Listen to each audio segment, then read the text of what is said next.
Queridos, só um ponto aqui para a gente pensar a importância da figura paterna na vida do filho, por exemplo. Já pararam para pensar quanta diferença faz numa época como a nossa? A figura paterna é a primeira representação de masculinidade que os filhos, os homens, vão ter em casa. Eles vão se espelhar nos pais. A ausência paterna, ou a negligência do pai, a ausência ou a passividade do pai, tende a gerar no filho confusão em relação ao seu papel como homem.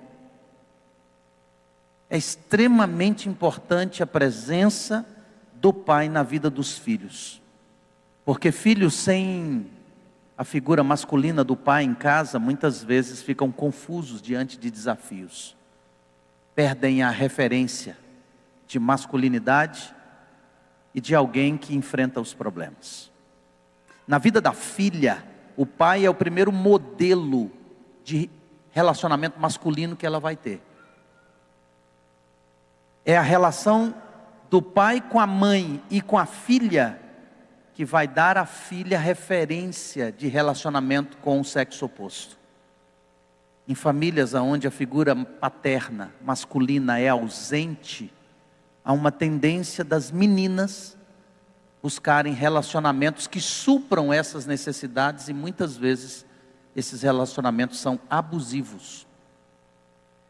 Mulheres que não tiveram o pai como referência tendem ou têm uma facilidade maior a buscarem relacionamentos com pessoas que são abusivas. Por isso, a sua figura como pai em casa é extremamente importante. E o terceiro e último aspecto que eu coloco aqui dessa referência masculina para nós é que você, homem, é o sacerdote da sua casa. Você é a referência espiritual, ou precisa ser, da sua casa. Deus colocou você como líder espiritual da sua família. E Deus espera que você exerça esse papel, como a referência que os seus filhos, que a sua esposa olhem e veem como o sacerdote da casa. Aquele que leva a família à presença de Deus.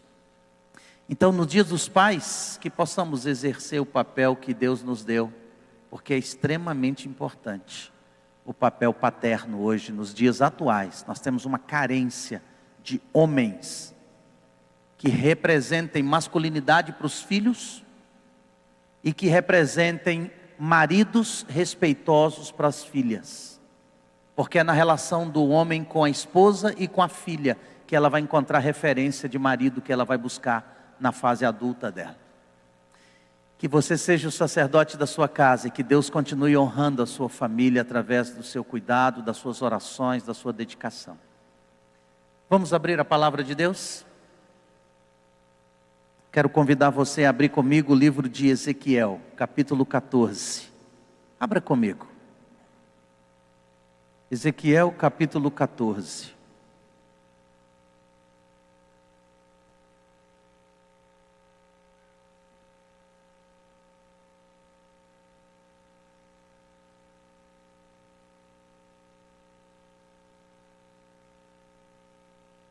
Todos encontraram?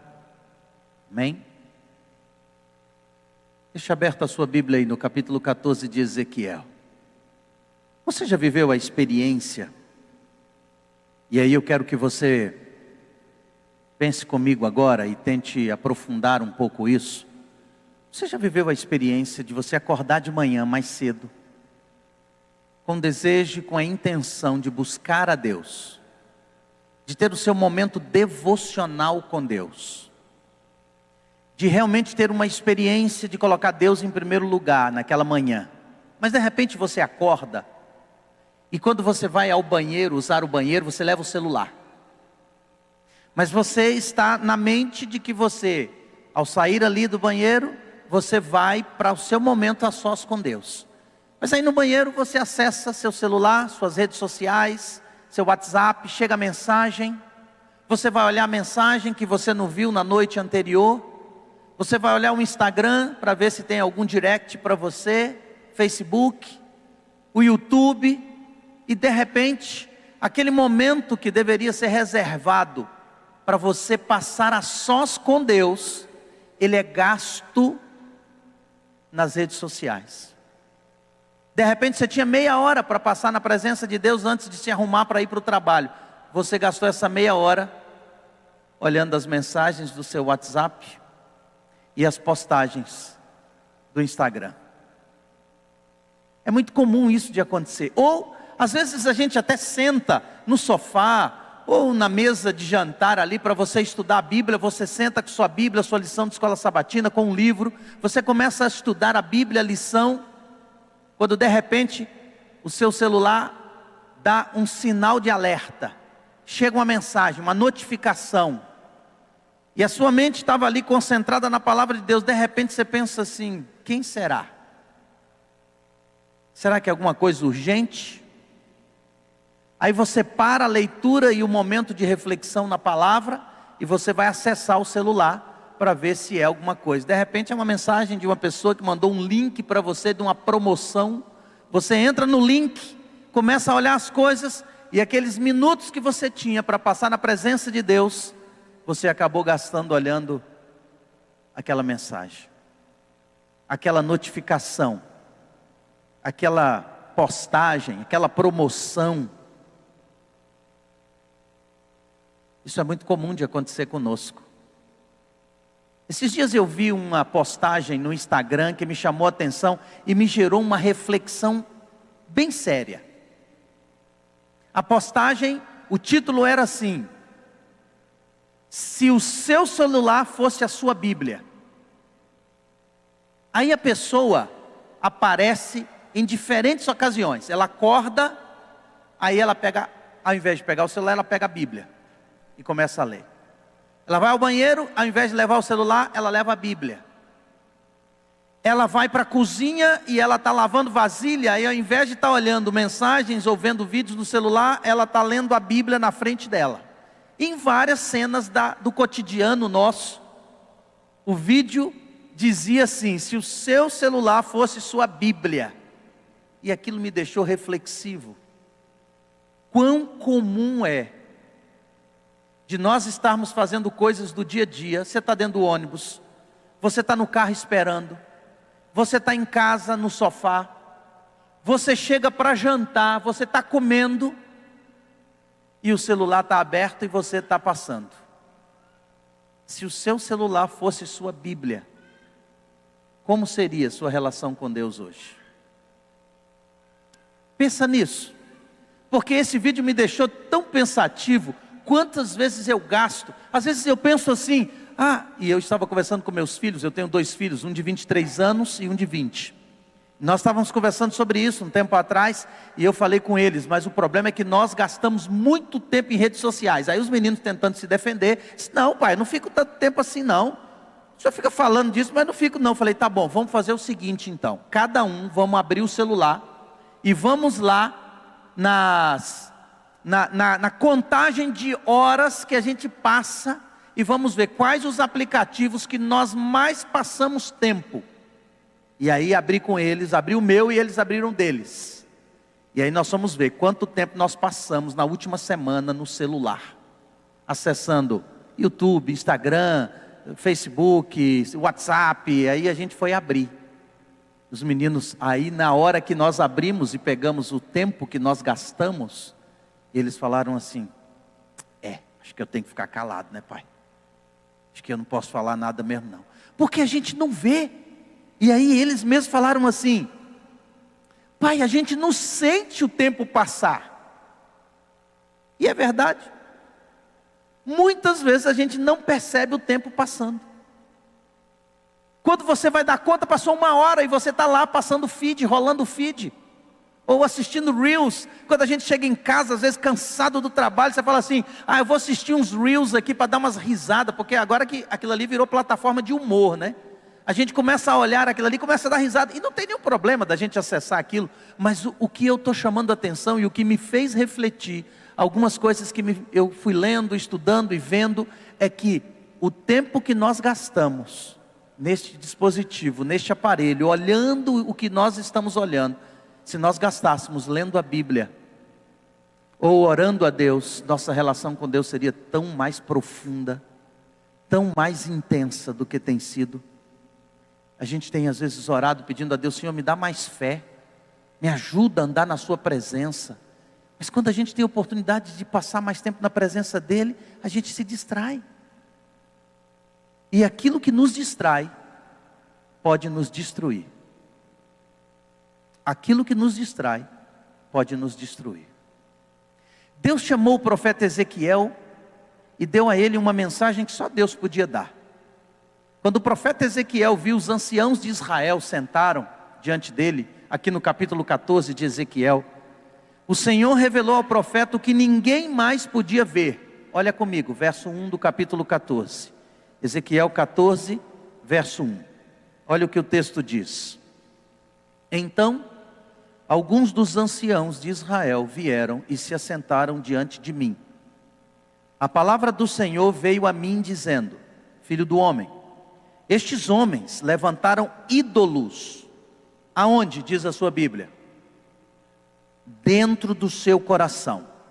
E puseram diante de si o tropeço, que os leva a cair em iniquidade. Será que eu deveria permitir que eles me consultem? Verso 4.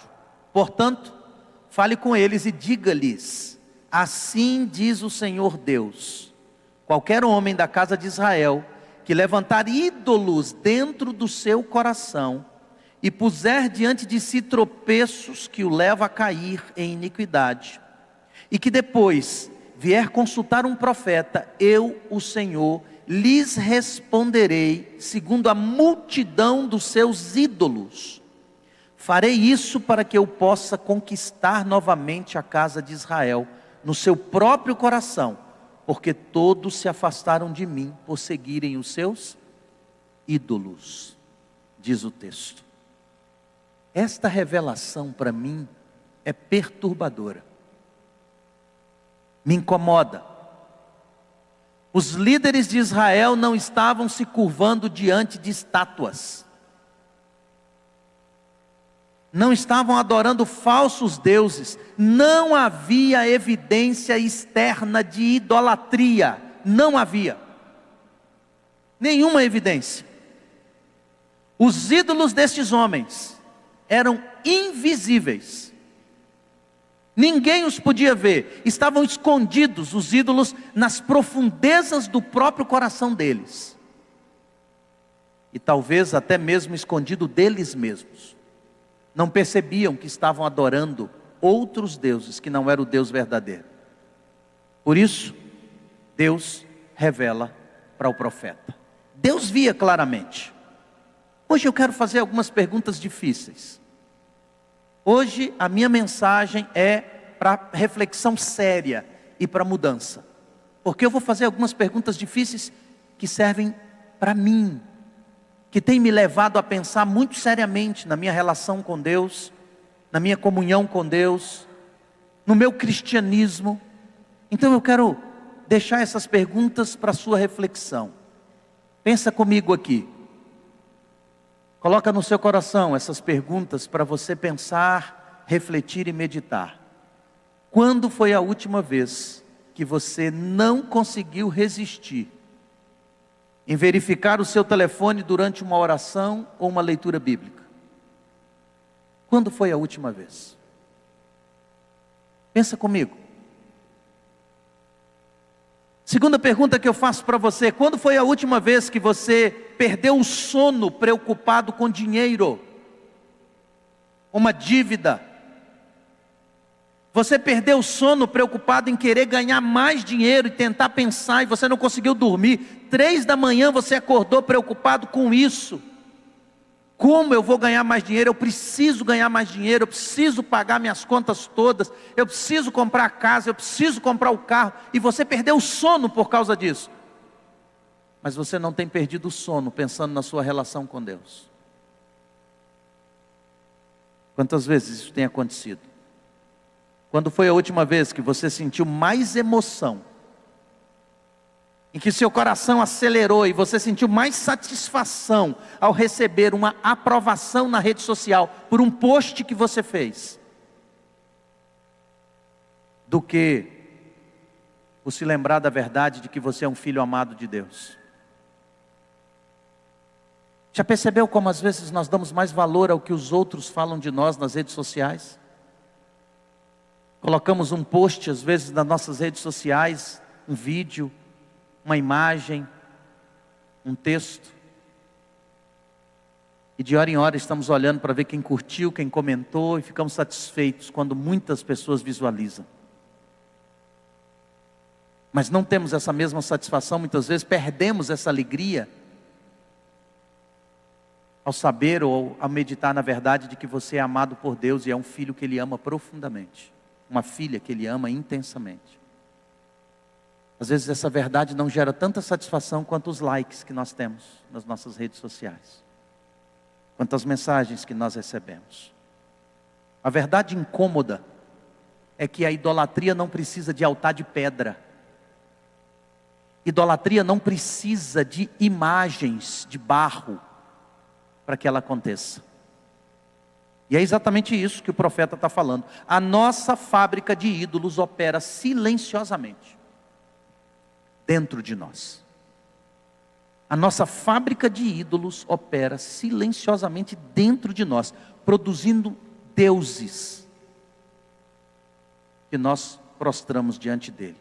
Talvez não fisicamente, mas eles ocupam o nosso coração, em primeiro lugar. Mas mesmo assim, não percebemos. Nossa mente está ocupada com estes ídolos. Às vezes estamos na igreja, às vezes estamos lendo a Bíblia, mas quem está ocupando nossa mente, nosso coração, podem ser esses ídolos invisíveis, que nós não vemos.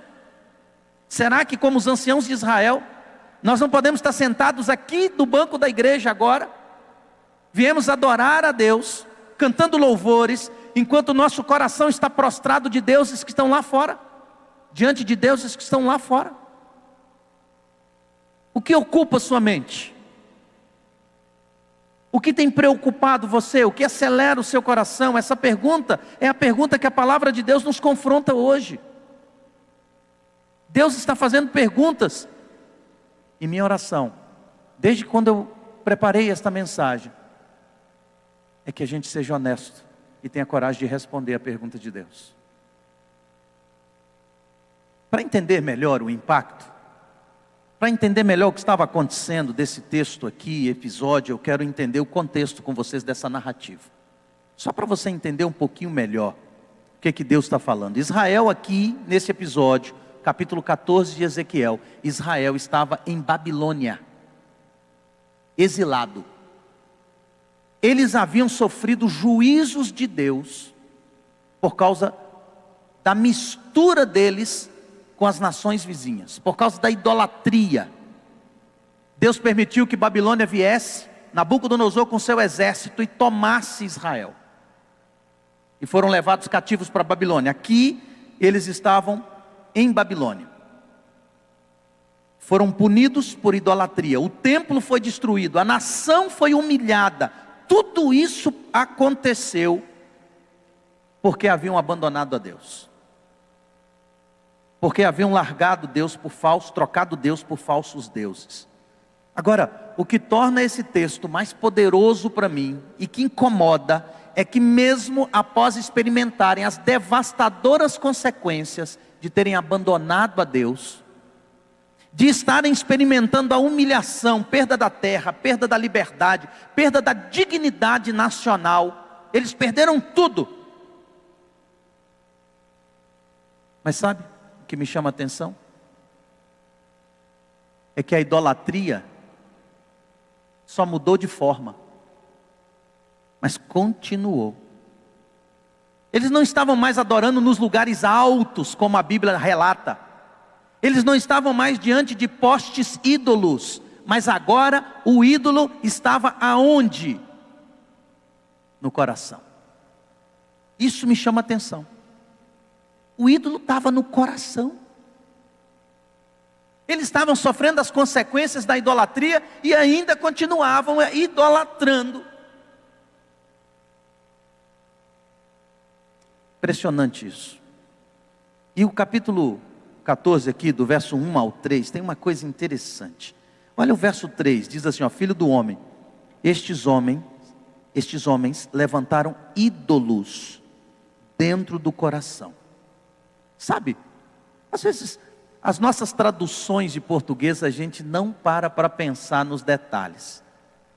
Mas tem palavras que é usada no original, quando o autor bíblico estava escrevendo, o Espírito Santo inspirando ele para escrever, ele usa algumas palavras, e às vezes o conhecimento dessas palavras nos ajuda a entender o que Deus estava falando. A palavra usada aqui, levantar ídolos no coração, é uma palavra hebraica, que a palavra é Gelulehem, é a palavra. Só que essa palavra ela tem suas derivações, e em vários lugares você encontra a expressão Gelulim.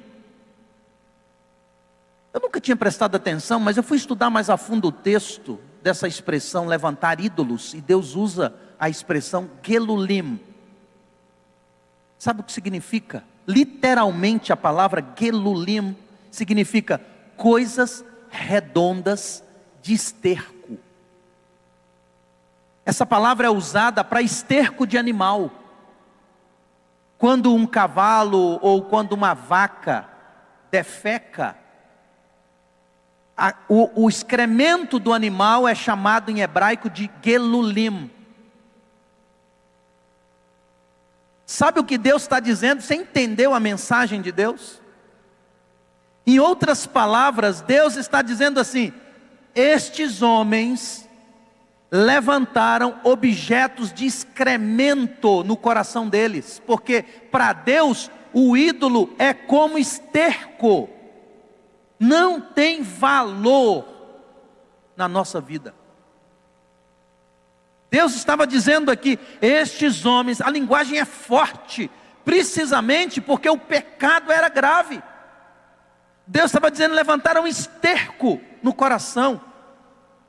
Mesmo depois da disciplina de Deus, Deus estava disciplinando o povo dele. Estavam cativos, perderam liberdade, perderam a terra deles, não tinham dignidade. Mas a idolatria continuava. O esterco continuava no coração. Os ídolos que não tinham valor continuavam lá. E queridos, honestamente, isso se repete hoje, conosco. Isso se repete. Podemos estar levantando coisas inúteis como nossos deuses. Adoramos eles, achando que estamos bem com Deus. Porque vimos a igreja. Porque temos nossa lição de escola sabatina. Porque queremos vir, gostamos dos bons sermões que são pregados na igreja. Às vezes a gente vem para ouvir. Mas no nosso coração, quem pode estar governando não é o Deus eterno, o Criador dos céus e da terra. Objetos de excremento podem estar governando o nosso coração. Coisas sem valor, que não tem utilidade, uma função na empresa que você está, pode estar sendo o seu Deus. Uma posição, um status social, pode estar sendo o seu Deus. Ele governa a sua vontade. Ele governa as suas emoções. O desejo de ganância, de ganhar, pode estar sendo seu Deus. O dinheiro pode estar sendo seu Deus. Ninguém vê. Porque você não está adorando uma imagem. Você está aqui na igreja. Certa feita, eu estava conversando com um rapaz que era um jovem empresário, estava sendo muito bem sucedido no que ele fazia. E ele era filho de uma ovelha do meu distrito, da minha igreja. E eu fui almoçar com ela, ela me convidou, era uma senhora já de uns 60 anos de idade, e ela me convidou para almoçar com ela, porque o filho dela tinha vindo de outro estado para almoçar, e estava passando os dias com ela. Ela disse, eu quero que você conheça meu filho, pastor, eu quero que o senhor veja ele. Ele veio com a esposa, com os 2 filhos, E aí nós sentamos para almoçar, tinha outros convidados, nós começamos a comer, começamos a conversar, e eu fui perguntando a ele como é que estava, como é que estavam as coisas, como é que estavam os negócios, sabe? Estava conversando sobre vários assuntos, mas toda a nossa conversa, toda pergunta que eu fazia para ele, a resposta dele girava em torno do quanto ele estava ganhando, do quanto ele tinha de dinheiro. Ele fala: não, pastor, eu esses dias comprei um BMW de presente para minha esposa. Não, porque eu comprei uma casa na beira do lago, e é uma casa grande, a gente tem um barco para poder, eu comprei um jet ski para os meus meninos brincarem também. E ele foi falando de coisa, e foi falando, e eu, sabe, tem hora que aquilo começou a me incomodar tanto, que era só isso que ele falava, porque eu fechei um contrato assim, porque eu ganhei dinheiro assim, porque eu comprei um jatinho agora, e eu só viajo no meu jatinho, eu não viajo mais nesses aviões comerciais. E ele falando, e aquilo foi me incomodando. Chegou uma hora que eu falei assim, eu mudei o assunto, eu desviei o assunto, e eu disse assim: como é que está, qual igreja vocês frequentam lá, como é que é a igreja, você ajuda na igreja em alguma coisa? Aí eu mudei o assunto para ver se o assunto saía do Deus que ele estava adorando. Tudo que ele falava era do dinheiro que ele ganhava, da posição dele, da função dele, tudo. A vida dele girava em torno daquilo. E eu me incomodei e falei: não, vou mudar o assunto, vou perguntar da igreja, vou perguntar sobre o envolvimento dele na igreja, vou perguntar sobre o que ele está fazendo. Aí mudei o assunto, fez outra pergunta. Ele disse assim: ah não, está tudo bem lá na igreja, pastor, eu sou. Aí ele falou assim: eu sou o maior dizimista da minha igreja, pastor. Faltou eu bater no peito assim: aqui eu domino, pastor. E ele ainda falou assim comigo, ó. E ó, pastor, escreve aí: eu vou ser o maior dizimista do Brasil. E eu fiquei olhando e disse: meu Deus, que ele está? Ele não enxerga. Ele não enxerga que o Deus dele não é o Criador dos céus e da terra. O Deus dele é o dinheiro. Era tudo o que ele falava, era o orgulho dele, era o motivo de satisfação dele, era o dinheiro. Inclusive o ato de adorar a Deus através do dízimo e da oferta era pecado, porque aquilo era motivo de exaltação pessoal, não era motivo de adoração. E ele não enxergava. Ídolos invisíveis que levantamos no nosso coração. Às vezes a aparência que temos é a aparência de um cristianismo sério, de um cristianismo verdadeiro, mas por dentro Deus conhece nosso coração. Deus sabe que levantamos ídolos falsos, excrementos, que não servem para nada, não serve para nada. E eu quero terminar com uma anatomia da idolatria que Deus faz aqui. 3 verdades que eu quero deixar na sua cabeça para você voltar pensando comigo nisso. 3 coisas. A idolatria aqui é apresentada como um movimento ascendente, crescente na vida dos líderes de Israel. Algo que nós elevamos, exaltamos, entronizamos no coração. E aí eu quero fazer você pensar, explorar 3 verdades fundamentais aqui no texto sobre idolatria do coração. Primeira verdade, para você pensar: é possível manter uma aparência de espiritualidade enquanto você adora falsos deuses. É possível ter aparência de espiritualidade enquanto eu adoro falsos deuses. Os anciãos estavam sentados diante de quem? No texto bíblico aqui. Diante de quem? Do profeta, do servo de Deus. Eles vieram aparentemente buscar a palavra de Deus. Eles vieram pedir o conselho de Deus. Eles mantinham o ritual correto. O ritual estava certo. A postura adequada. Vieram diante do profeta. Vieram diante do homem de Deus. O homem que Deus revela a sua palavra. Queriam ouvir a palavra de Deus. Mas, queridos, o coração deles estava em outro lugar. É possível ter aparência de espiritualidade enquanto você adora outros deuses. É possível. Essa é a primeira verdade desse texto. pensa comigo no fariseu da parábola que Jesus conta. Você se lembra? A parábola do fariseu e do publicano? Pensa comigo. Olha como a aparência de espiritualidade é forte no fariseu. Ele vai ao templo. O fariseu vai ao templo e o publicano também vai, na parábola que Jesus conta. Quando ele chega no templo, ele olha para o publicano e ele vai orar. Ele vai no templo para orar. Ele estava vestido com a roupa certa. Ele tinha a atitude correta de ir para orar. Ele foi buscar a Deus e na oração dele revela quem era o Deus dele. Na parábola que Jesus conta, ele diz assim: Senhor, eu te agradeço. Por quê? Porque não nasci mulher? Porque não sou pagão e nem sou igual a esses publicanos. O Deus dele não era o que ele estava falando.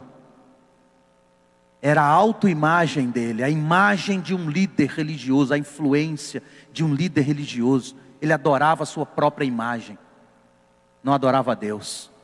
Aí você vê o publicano que vai diante de Deus humilde, e ele diz assim: Senhor, não sou digno nem de falar com o Senhor, não tenho nem coragem de levantar minha cabeça. E aí Jesus diz assim: sabe quem saiu justificado diante de Deus?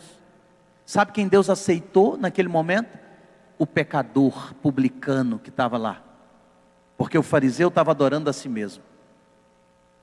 Essa verdade me confronta profundamente. Eu já vivi situações em que eu estava com aparência religiosa, em vários momentos da minha vida. Mas o meu coração estava adorando outros deuses. Quantas vezes Deus me incomodou à medida que eu fui estudando esse assunto. Deus me incomodou, porque muitas vezes estava dentro da igreja louvando a Deus, cantando um hino, que eu conheço de cor muitas vezes. Estava aqui cantando, mas minha cabeça estava lá fora. Estava pensando em outra coisa. Não estava com meu coração na presença de Deus. Estava adorando outros deuses. Quantas vezes vim pregar na igreja? Algumas vezes vim pregar na igreja, preguei um sermão, às vezes as pessoas lá fora falam assim: nossa pastor, o seu sermão foi muito bom, me ajudou. Mas só Deus sabe onde estava meu coração, porque eu saí de casa, discuti com a minha esposa e deixei ela magoada. E fui para a igreja pregar. O ídolo do meu coração, ninguém via, mas Deus sabe, Ele conhece. É possível ter aparência religiosa, espiritualidade, e está adorando outros deuses. Essa é a primeira verdade que o texto me fala. Os anciãos foram à presença do profeta, queriam ouvir o profeta, queriam ouvir a palavra de Deus, mas o coração estava longe, longe. E eu quero fazer você pensar nisso. Examina seu coração. É possível que você esteja fisicamente aqui, mas o seu coração não esteja. Suas emoções não estão aqui, seus pensamentos não estão. Talvez o Deus do sucesso profissional está ocupando seu coração. Talvez o Deus da fama, talvez o Deus de um relacionamento impróprio esteja ocupando o seu coração. Você está aqui ouvindo o sermão e pensando assim: pastor, acaba logo que eu tenho um compromisso, eu tenho um programa de televisão favorito, eu tenho que acessar minhas redes sociais. O senhor está demorando na pregação. É possível estar na presença de Deus, mas adorando outro Deus, um falso Deus. Jesus confrontou essa verdade quando ele disse assim, falando em Mateus capítulo 15, para o povo de Israel, ele disse assim: esse povo me adora com os lábios, mas o seu coração está onde? Está longe de mim. É possível. A religiosidade externa pode frequentemente mascarar a idolatria interna. Frequentemente. A religiosidade externa mascara a idolatria interna. Isso é comum de acontecer. Agora eu quero ir para a segunda verdade. O texto bíblico diz, e essa verdade me incomoda: a idolatria do coração precede, vem antes da idolatria das ações. A idolatria do coração precede a idolatria das ações. O texto diz, olha bem, olha o texto, verso 3. Diz aí, ó: eles puseram ídolos no seu coração e puseram diante de si o quê? Tropeço. que os leva a fazer o quê? A cair. O que Deus estava dizendo? Os ídolos do coração sempre vão produzir frutos visíveis. Mas antes de você praticar o ato, você já pensou, alimentou e adorou no seu coração. Essa é uma verdade. Jesus ensinou isso. Mateus capítulo 15, verso 19, Jesus diz assim: porque do coração procedem os maus pensamentos. É do coração. Quais maus pensamentos? Homicídio, adultério. Procede do coração. Antes de praticar, eu pensei, eu alimentei, eu dei vazão na minha mente, nas minhas emoções. Então, a idolatria do coração precede a idolatria das ações. É por isso que Jesus disse assim, ouvistes o que foi dito, lá no Sermão do Monte, Mateus capítulo 5. Ele diz assim, ouvistes o que foi dito, não matarás. Eu, porém, vos digo, se você odiar o seu irmão, você já é réu, já é culpado de assassinato. Sabe por quê? Porque o ódio precede o assassinato. Alguém só comete assassinato, homicídio, porque odiou no coração. Jesus falou assim, ouvistes o que foi dito, não adulterarás. Eu, porém, vos digo, quem olhar para uma mulher que não é a sua esposa e cobiçar ela no seu coração, já cometeu adultério. Porque a idolatria do coração precede a idolatria das ações. Mas toda a idolatria do coração vai manifestar o seu fruto visível na vida. Não fique escondido. Sempre aparece. Sabe, os vídeos que eu permito que meus olhos se detenham, que não são puros, aquilo que eu permito que minha mente se detenha e alimento ela com os pensamentos, com desejos, eu posso não perceber. Mas mais tarde aquilo vai virar ato, ação na minha vida.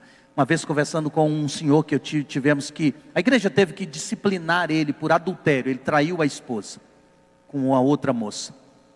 E nós fomos fazer a disciplina e eu fui fazer a visita conversando com ele. Uma coisa que eu nunca esqueci. Ele falou assim, pastor... Começou com alguns vídeos que eu comecei a assistir. Eu comecei a ver e eu comecei a buscar mais. E eu comecei a alimentar meus pensamentos daquilo. Pastor, sem perceber, eu comecei a dar em cima de irmãs da igreja. Não é sem perceber. Mas é porque o coração ficou tão cheio do ídolo que a ação começou a acontecer na vida dele. Essa é uma verdade que nós não podemos esquecer. Antes da ação, a idolatria começa no coração. Antes de me curvar diante de um adultério, de um homicídio, de um roubo, eu alimentei isso aqui. Então, quando a gente vê o fruto da idolatria, é porque ela já aconteceu no coração. Imagina um jardineiro que nota no jardim uma pequena muda de uma erva daninha. Ele vê aquela erva daninha e ele pensa assim, é só uma plantinha, vou deixar. Depois, em outro momento eu arranco. E ele deixa a erva daninha no jardim. Você já teve jardim, você sabe. Uma erva daninha que você não arranca, ela cresce e sufoca as outras. É isso que acontece conosco. O ídolo que você não arranca do seu coração, mesmo que doa, mesmo que sangre, mas se você não arrancar, ele vai levar você a agir em coerência com a sua idolatria. Porque o que você alimenta no seu coração vai se transformar em ações na sua vida pessoal. Por isso Jesus foi tão drástico quando ele falou assim, se o teu olho te faz pecar, arranca ele. Se a tua mão te faz pecar, corta ela. Não é literal aqui. Jesus está usando uma expressão e uma linguagem bem radical para dizer o seguinte: aquilo que te afasta de Deus, aquilo que ocupa o lugar de Deus no seu coração, tem que ser arrancado, tem que ser cortado. Como se você tivesse com um diabetes e o seu pé começou a inflamar e a sua perna começou a inflamar, e começou a necrosar, porque a circulação já não vai mais lá. O médico olha e diz assim: vamos ter que cortar o pé. E você pode dizer assim: não, doutor, não vou cortar meu pé. Ele disse assim: se não cortar o pé, vai subir, vai tomar conta do corpo. E quantas vezes eu vejo pessoas que têm que amputar a perna por causa de uma doença que começou lá no pé. E às vezes nós não queremos amputar um hábito ou um vício no nosso coração, porque a gente não quer perder aquilo que a gente tanto gosta. Mas aquilo que você não vence, lá na frente vai te vencer. A palavra de Deus é bem séria nisso. E a última verdade que eu quero terminar nessa manhã, e eu quero fazer você refletir bem seriamente: Deus vê os ídolos do seu coração que os outros não veem. Deus vê. O versículo 3 termina com isso. Deus diz assim: acaso deveria eu permitir que eles me consultem? Eles vieram aparentemente para consultar a Deus, mas Deus diz que na realidade eles estavam ali consultando seus ídolos. Não estavam ali consultando a Deus. Eles queriam que Deus simplesmente concordasse, sancionasse os seus ídolos. Era isso que eles queriam.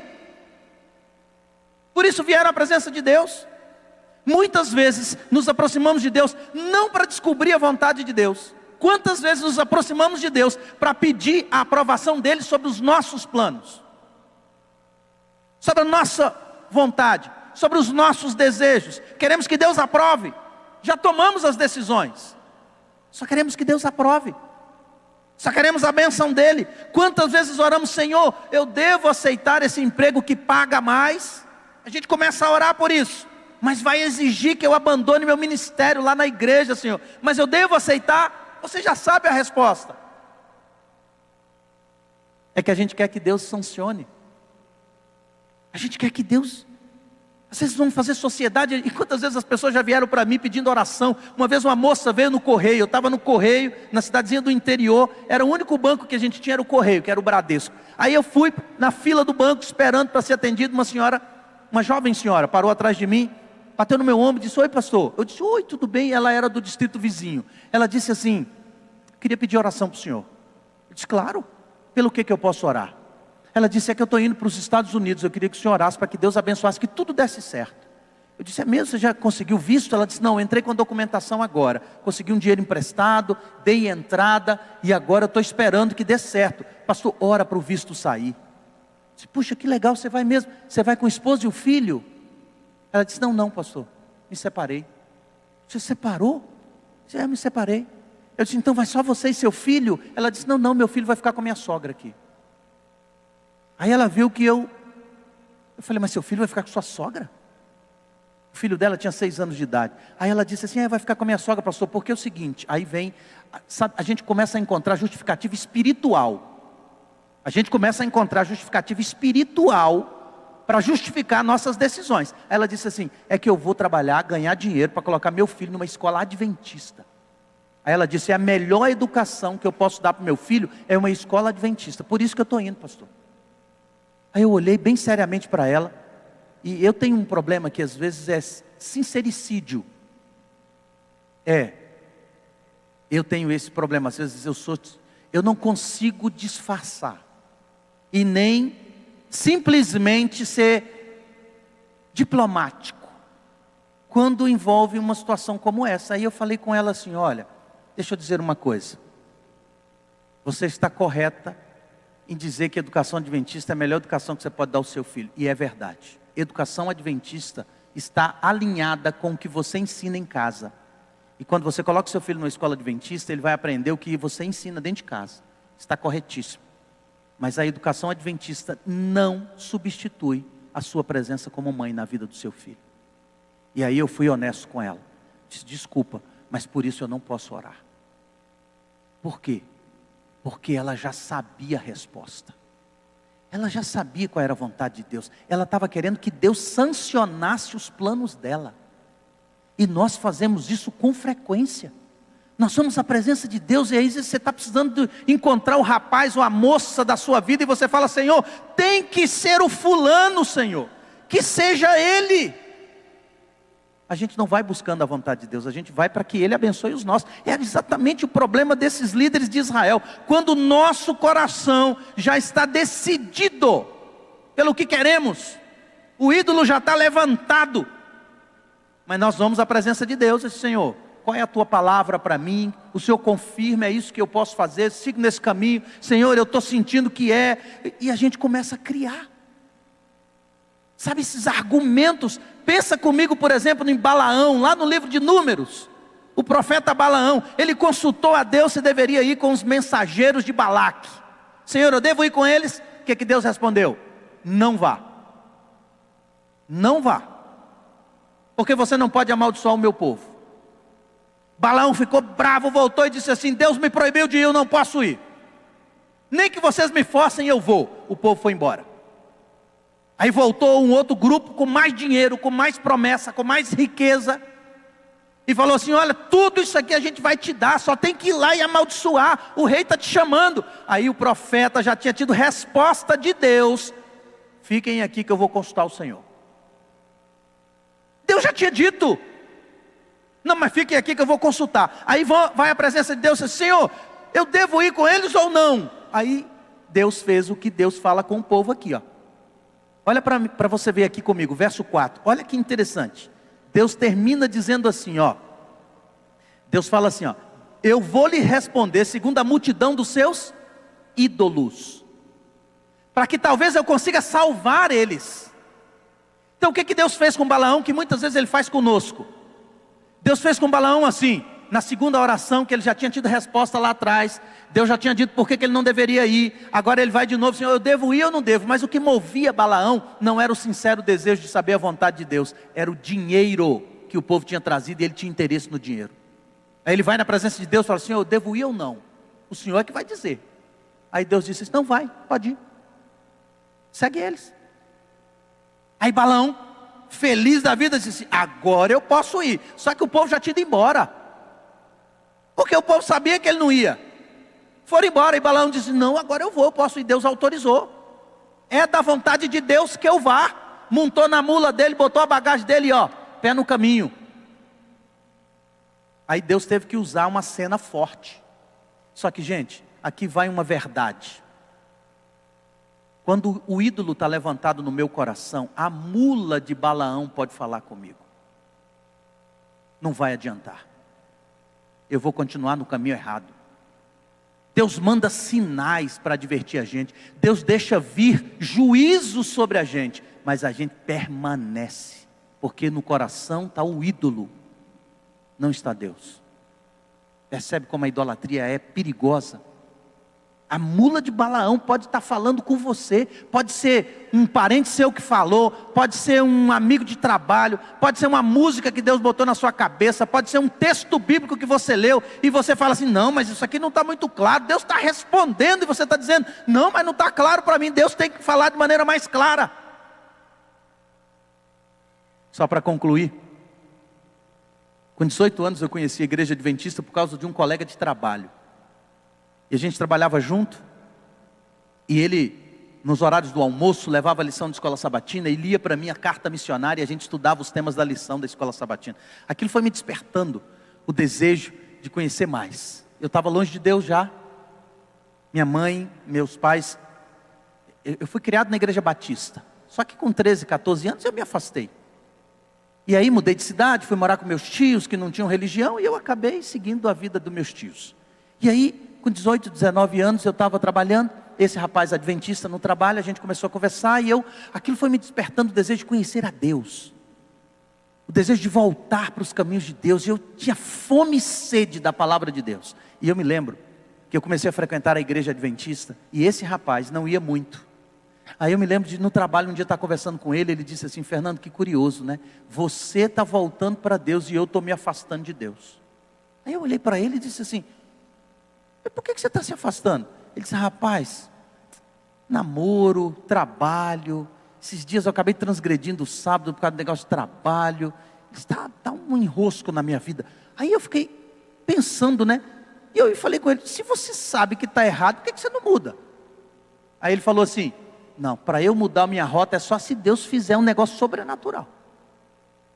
Ele falou igual uma vez, eu estava me afastando de novo da igreja e Deus, o pastor estava pregando um sermão, estava tão intenso o sermão do pastor que as caixas de som chegavam a tremer, mexer, parecia que Deus estava sacudindo aquele lugar. Aí eu me entreguei de novo a Deus. Agora Deus tem que fazer alguma coisa assim para eu voltar.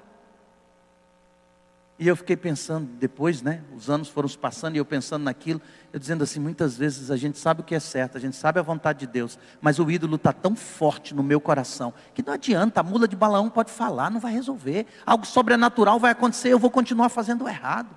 A gente fica pedindo a Deus sinais sobrenaturais, mas você já sabe que está errado, é o ídolo que está dominando sua vida, arranca ele. Pede a Deus forças para tirar, porque a vontade de Deus é o seguinte: eu vou responder segundo os seus ídolos, para que talvez eu ganhe eles de volta. Sabe o que Deus faz muitas vezes? Deus permite que eu colha os resultados das minhas decisões. Ele deixa o ídolo governar, e você vai sofrer as consequências da idolatria, para que talvez assim Deus consiga trazer você de volta para os braços dele. O que me chama a atenção é a misericórdia maravilhosa de Deus. Ele tem paciência. E Ele trabalha e insiste, continua insistindo, mesmo quando eu estou trocando Ele por falsos deuses, por esterco, que não tem valor. Muitas vezes Deus vai deixar eu sofrer as consequências, na maioria das vezes, para que talvez eu caia em mim mesmo, como foi com o filho pródigo, e volte. Ainda há chance de voltar. O grande perigo é que eu vá tão profundamente na idolatria e no pecado, eu já não consigo mais ouvir a voz do Espírito Santo. Mas se ainda há oportunidade, você tem tido, o Espírito de Deus tem te incomodado, ainda há chance de voltar. Deus pode quebrar a idolatria. O poder dele pode tirar o ídolo e arrancar do nosso coração e ele ser entronizado novamente. Não se engane. Ídolos não são sempre imagens. Nem sempre temos que ir a templos falsos para adorar a ídolos. Ele pode estar levantado dentro do meu coração. Mas Deus tem poder de arrancá-los. E de me dar uma nova chance na presença dEle. Pense nisso. Hoje é dia de refletir bem seriamente. E de mudar. Se o Senhor atuou e falou com você, ainda há chance de mudar. Vamos orar? Feche os seus olhos. Obrigado, Senhor, por Tua palavra nesta manhã. Obrigado porque o Senhor fala conosco de maneira direta e poderosa. Senhor, ajuda-nos a não sermos apenas ouvintes da Tua palavra, mas que possamos praticá-la. Que possamos vir à Tua presença no sincero desejo de ouvir a Tua voz e de fazer a Tua vontade. Senhor, se temos errado, se ídolos têm sido levantados em nosso coração, por favor, em nome de Cristo, arranca esses ídolos de nosso coração. Nos ajuda, Senhor, a tirar tudo aquilo que nos afasta do Senhor. A definitivamente abandonar aquilo que ocupa o lugar do Senhor na nossa vida. Nós queremos ser do Senhor, pertencer ao Senhor e adorar somente ao Senhor.